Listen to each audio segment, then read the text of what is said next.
Well, hey there, YouTube. Welcome back to the channel. I'm Adam. Thanks for hanging out with me today. So today I'm going to dive into the big box of parts that we opened up in the last video for the 2022 Bronco build on the CC02 chassis.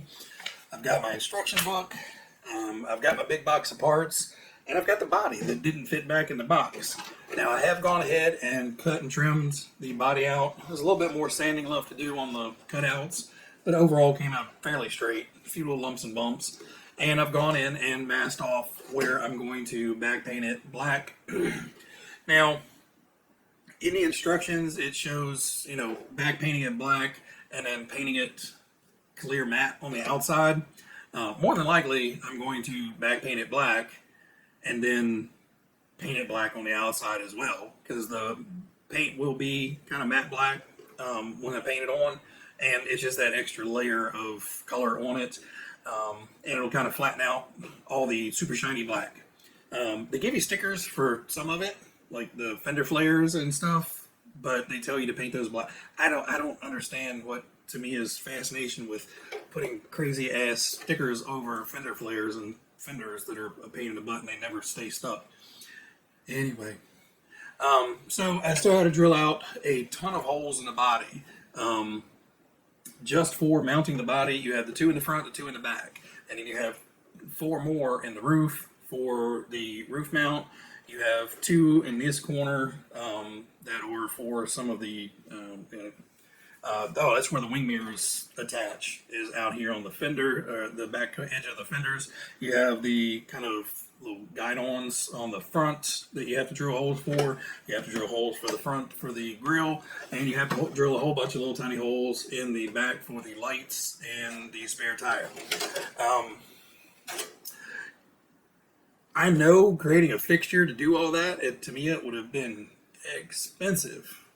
Man, I would have rather spent $20 more and have pre-drilled holes in this body than have to drill all these holes. All right, guys, so I'm going to get everything laid out on the bench and, start actually assembling this thing. I don't know how far I'm going to get, but I will come back as progress goes. I hope, maybe, I don't know. You may come back and the truck's finished. I don't know. If it's finished, I'll run through everything that we did and kind of explain some stuff.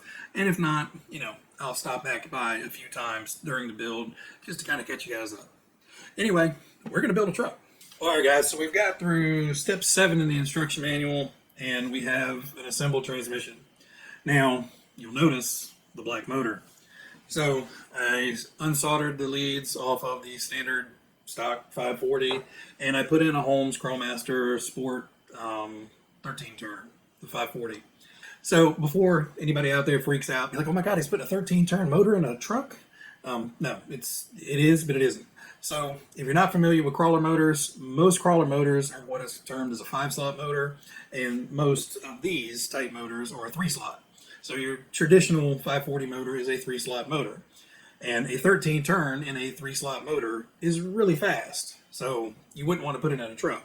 But a 13 turn 5-slot motor is not that fast. It is more for torque and slower speeds. So the torque density is a lot bigger in this than it is in this. The speed is what gets you going in this, not this one. So, go check out one of Holmes' videos. He explains the electro-digital things in here a whole lot better than I do. I've learned everything I know from him, basically. Now, word of warning.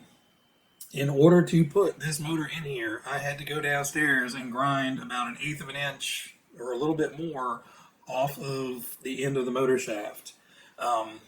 It calls for 14 millimeters from the end of the motor to the end of the pinion, and that is all the room you have in here. You have about 15 millimeters of space in here to put this cover on.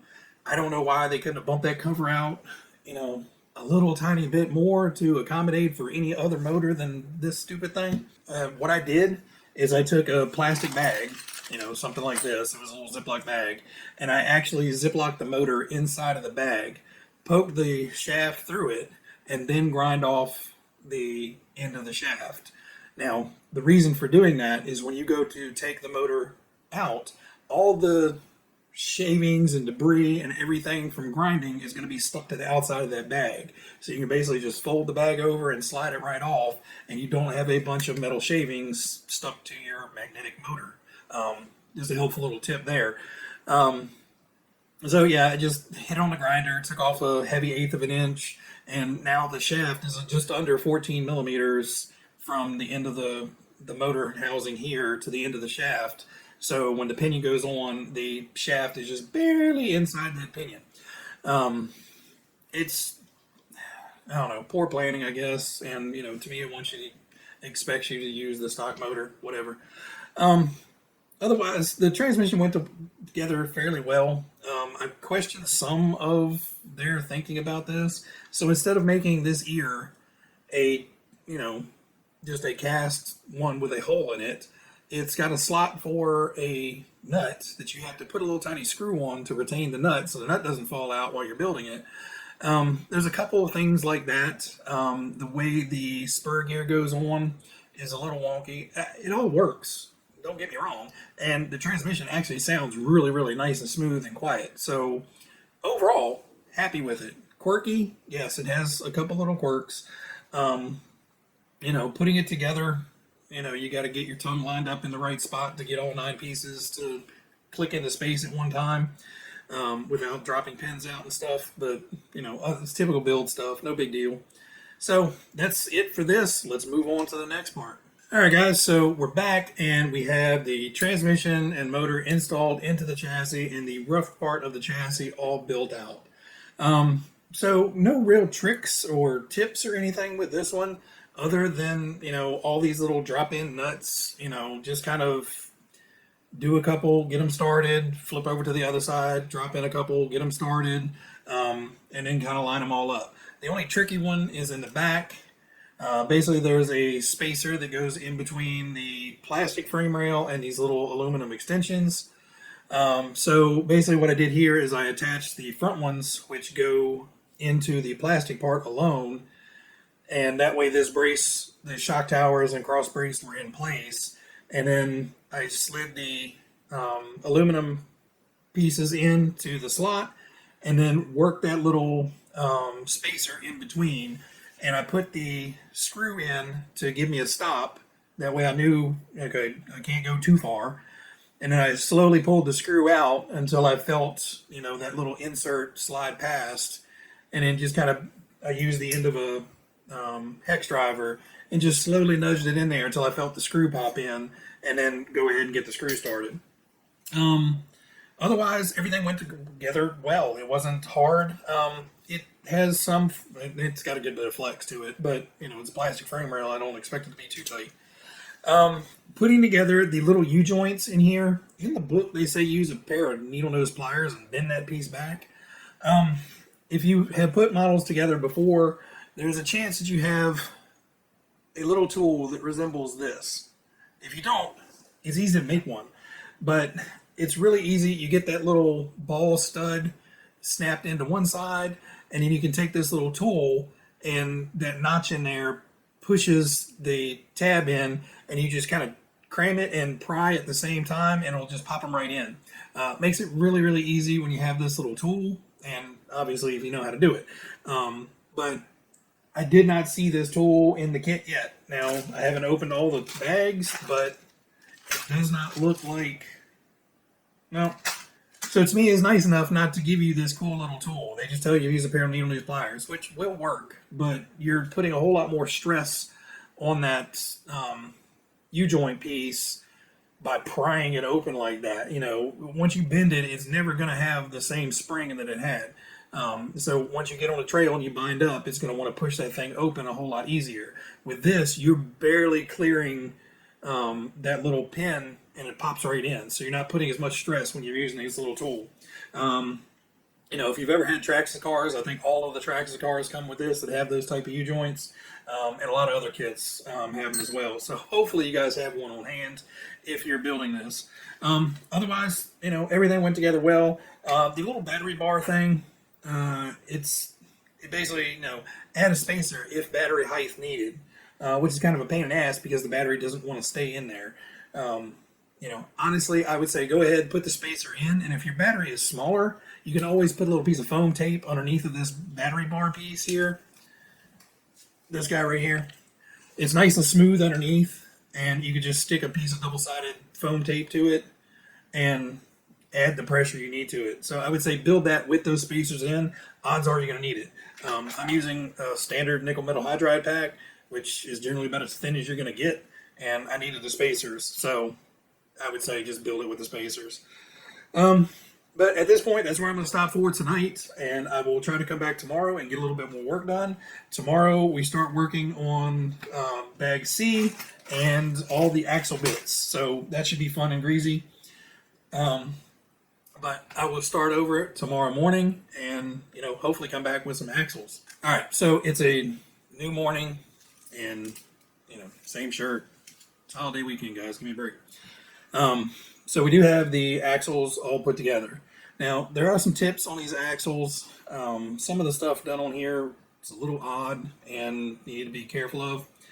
So when you're putting together the front axles, it shows inserting the axles into the differential, however you have it built, open or locked, and then putting the bearings and the E-clips and all that stuff on, and then setting it into the axle. So by doing that, you're putting those basic bearings and everything where they need to go. Once you have the case closed up, there's nothing holding those axles in yet. The axle shafts are the only thing keeping the axles from coming out. So at that point, just pull them out. I fought mine and just kept poking them back in and poking them back in, but you're flipping this thing back and forth and up and over as you're putting links on and everything, and they just always fall out. So just pull those axles out for the time being. When it comes time to put the knuckles on and the drive axles, go ahead and slide your main axle shafts back in and put those on. They'll stay in place. One other thing to note is the little nuts that you have to drop down into the axles, and I'll put a little picture up here what I'm talking about. Your shock ball stud screws into those.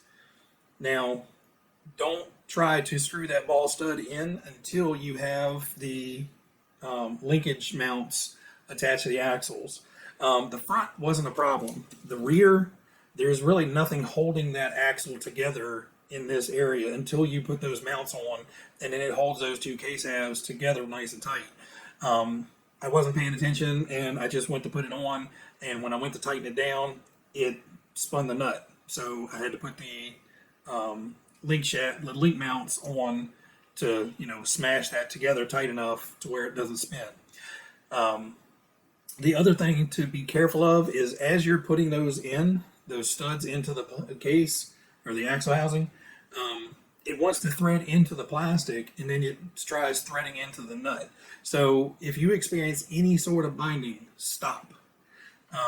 Basically what's happening is the threads that are cutting into that plastic and your nut, those threads aren't lining up perfectly, and you're trying to cross thread that ball stud into the nut because the nut can't move because it's captured in that housing, and the screw doesn't want to kind of click in place because it's threading into that piece. So just be really careful when you're putting those on. You may have to back them out and start them again once or twice to get it to go in. Once you get it in kind of the right place, it will go ahead and catch the nut and drive all the way in and make itself nice and tight. Other than that, I built mine with lockers because I don't plan on running it on any type of hard surface. Everything I'll be running on is grass, dirt, maybe some rocks, I don't know, but mine's never going to see any pavement or anything where it needs a super tight turn radius or is going to be marking the tires or anything like that. So I just built mine locked. Anyway, there's a lot of steps in the manual for these. I think there's somewhere 13, 14 steps just to build the axles. There's a lot of flipping them around, so just pay attention to directions of what things are going. All the link mounts are angled either in or out, depending on top or bottom. So, just make sure you're getting the right ones in the right area because you don't want to get your top links going in, your bottom links going out, stuff like that. So just be on the lookout. Your top links should go out, the round links should go out, and then the bottom links will kind of pinch in. All in all, nothing difficult.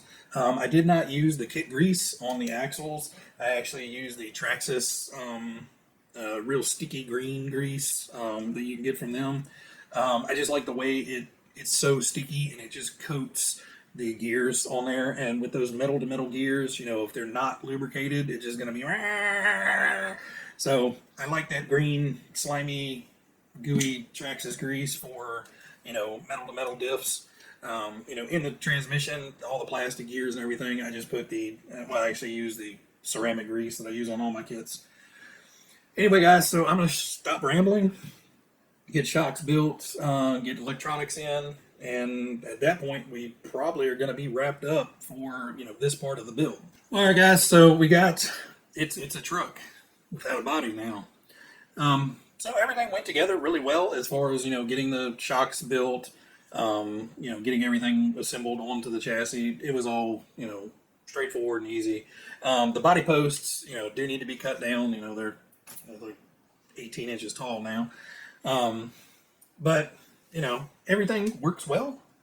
There was an issue with well, I have an issue with the shocks, but, you know, with this Holmes motor, you know, it crawls fairly slow.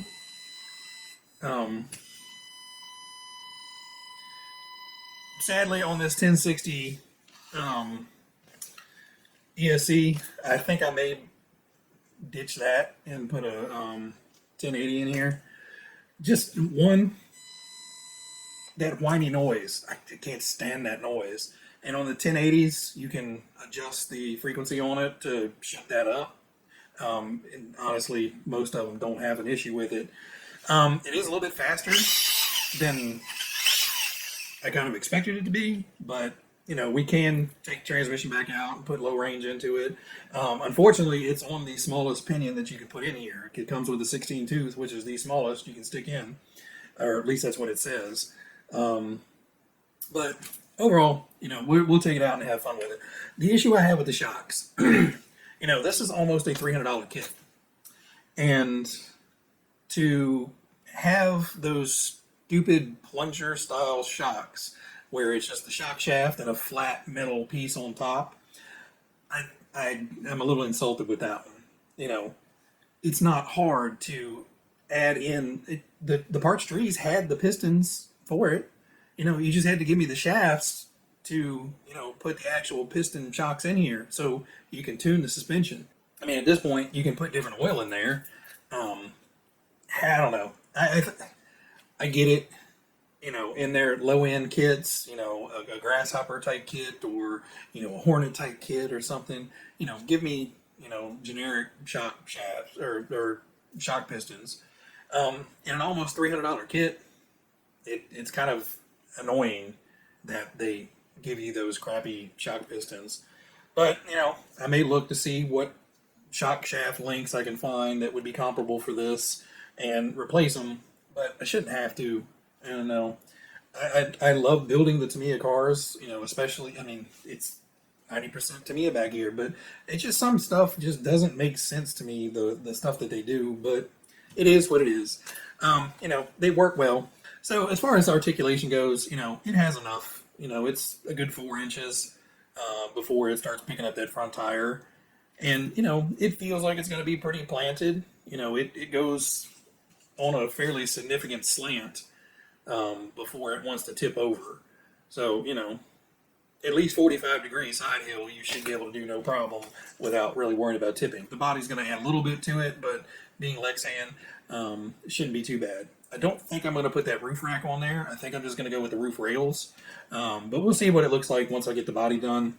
I do need to get the body cut out and all the masks on, get it painted, and all that jazz. And then we will have a follow-up video with the painted shell and kind of my thoughts on how all that goes together. There's a lot of little pieces to put on there, so I'm curious on how well all that's going to go. And then we do have to put the light kit in here still. I'm pretty sure I'm going to replace that light kit with one that actually has, you know, interactive, you know, turn signals and all that stuff. Even though I don't like turn signals on trail trucks, I have that option. And, you know, it'll still have active brake lights and everything. The kit that they give you is just basically headlights and static taillights. I don't know. I kind of want a little bit more out of this. And, you know, it is what it is. The chassis and the truck seems to be pretty good. It does have a good bit of twist. So you can see, you know, that little bit of twist actually will make the front tires turn. Which, you know, it's a trail truck. You're not competition crawling with this. These tires, you know, let's see. You guys can see the tires. So this is full compression. You know, this is full compression with probably, you know, 15 pounds of downforce on it, and it's just barely deforming these tires. So that's the reason I haven't cut these body posts off, is I may have to, you know, raise this body up a click or two to get those better tires and wheels on here, because I don't think these bricks are going to do me any good out on the trail. I think they're just going to clog up with dirt and not grip very well because they're like toy tires. Anyway, I'm going to stop bad-mouthing this kit because I think overall it's probably going to be a pretty fun one just to go out and bomb around in the woods with. But, you know, I think expectations now for, you know, a new kit coming out should have some better things on here. So real quick, jumping back, I did have to put bushings in this, and I'm kind of annoyed with that. So in the front end, they run 1260 bushings on the outside of the wheel hub. And on the inside of the wheel hub, they run this ginormous one. I can't even remember what it is off the top of my head. But it's literally one bearing that I don't have. So I do have to go order those bearings and tear the front end back apart, which it should only be a 10-minute swap out. You know, take the wheels and tires off, take the top and bottom knuckle joints off, swing the knuckle out of the way, pop the bushing out, replace it with the bearing, and, you know, wash, rinse, repeat. But, you know, I get to try to keep costs low. You know, they put in a handful of cheap bushings that you can easily replace. I think on kits where it's a really oddball bearing that most people aren't going to have, maybe you should include those. But I don't know. I feel like I'm being a little too ranty in this video, so I'm going to shut up. You know, I'm glad to have it. It should be a fun truck. It was a fun build. There are some oddities about the build that I hope I made you guys aware of if you guys are thinking about getting one. There's no deal breakers to the kit, but certainly don't go get this if, you know, you plan on rock crawling with it. You know, spend the money, get an SCX 10.3 kit, build that, put whatever body on there you want. You know, get you an element kit, get the builder's kit if you want to punish yourself with the worst instructions ever. But, you know, there's an awful lot of, you know, rock crawlers that you can get. You know, you can get a base camp and, you know, spend the same amount of money and have a whole lot better time running around in the rocks than you will with this.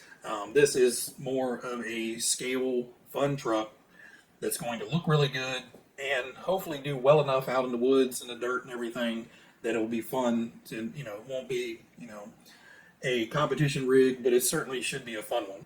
Anyway, guys, everybody out there, you guys be happy, be healthy, be safe, and I will catch you on the next one. See ya.